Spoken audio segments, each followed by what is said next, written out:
కలం కావల్ the venom beneath serial killer movie ఇది. ఈ మూవీ 2025 లో థియేట్రికల్ రిలీజ్ అయింది. అయితే అప్పుడు తెలుగు వర్షన్ అవైలబుల్ గా లేదు. కానీ ఇప్పుడు ఓటీటీలో తెలుగు డబ్బుడ్ వర్షన్ కూడా రిలీజ్ చేశారు.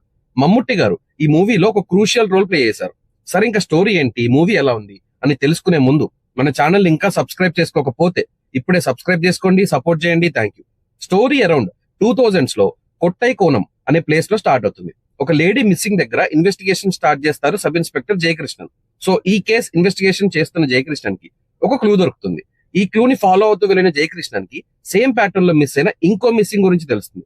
ఈ కేసుని ఫాలో చేస్తూ వెళ్తే అది ఇంకో మిస్సింగ్ కి రూట్ అయి ఉంటుంది. అప్పుడే కృష్ణన్ కి అర్థం అవుతుంది ఇది ఒక్క మిస్సింగ్ కాదు అని, ఒక కేసు కి ఇంకో కేసు లింక్ అయి ఉంది అని. ఇలా అన్ని కేసెస్ ని ఇంటర్లింక్ చేస్తే అప్పుడు ఒక స్ట్రక్చర్ ఫామ్ అవుతుంది. సో మిస్ అయిన అమ్మాయిలని ఏం చేస్తున్నారు, విమెన్ ట్రాఫికింగ్ చేస్తున్నారా, లేక వేరే ఏదైనా మోటివ్ ఉందా, అసలు దీని వెనక్కున్నది ఎవరు, కృష్ణన్ ఈ క్రైమ్స్ వెనుకున్న వాడిని పట్టుకున్నాడా, స్టాన్లీ కృష్ణన్ కి ఎలా హెల్ప్ అయ్యారు, ఇలా మిగతా స్టోరీ ఉంటుంది. మూవీ ఇంట్రడక్షన్ తోనే ఒక క్లారిటీ ఇచ్చేస్తాడు డైరెక్టర్ మనకి. ఇక అక్కడ నుంచి ఈ క్రైమ్స్ చేస్తున్న పర్సన్ డిఫరెంట్ టెక్నిక్స్ యూజ్ చేస్తాడు పోలీస్ కి దొరకకుండా. స్టాన్లీ రోల్ ప్లే చేసింది మమ్ముట్టి గారు. ఆయన కూడా పోలీస్ రోల్ ప్లే చేశారు. కానీ ఈ రోల్ యాక్సెప్ట్ చేయడం నాట్ సో ఈజీ, ఎక్స్పెక్ట్ చేయలేదు నేనైతే. మూవీని చాప్టర్స్ వైజ్ చూపిస్తారు. ప్రతి చాప్టర్ ఒక స్టోరీని ఇంక్లూడ్ చేస్తుంది. ఇన్వెస్టిగేషన్ పార్ట్ కూడా బాగానే ఉంటుంది. అయితే మెయిన్ పాయింట్ మీదనే ఉండిపోయి కొన్ని విషయాలు క్లియర్ చేయకుండానే వదిలేశారు డైరెక్టర్. అవేంటో మూవీ చూస్తేనే తెలుస్తుంది. ఇన్వెస్టిగేట్ చేసే ప్రాసెస్ కానీ, ఇన్వెస్టిగేషన్ లో క్లూస్ ని ఫైండ్ చేయడం కానీ బెటర్ గా హ్యాండిల్ చేశారు. కాకపోతే పెద్ద క్లూస్ దొరికే ఛాన్స్ కూడా లేదు. బికాస్ క్రిమినల్ చాలా ప్రొఫెషనల్ గా క్రైమ్స్ ని ఎగ్జిక్యూట్ చేస్తూ ఉంటాడు. కంటిన్యూషన్ ఉంటుంది అని హింట్స్ ఇచ్చారు. సో ఈ మూవీ అయితే కంప్లీట్ అయిపోలేదు.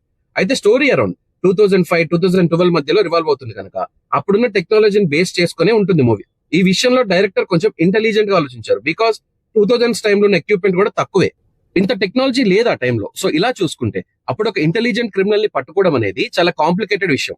సో ఆడియన్స్ కి ఎలాంటి క్వశ్చన్స్ క్రియేట్ అవడానికి ఛాన్స్ లేకుండా మూవీని ఆ టైంలో స్టార్ట్ చేశారు. క్లైమాక్స్ లో ట్విస్ట్ బాగుంది, ఎలా దొరుకుతాడా అని చూస్తాం మనం. కానీ మంచి ట్విస్ట్ తో ఎండ్ చేశారు.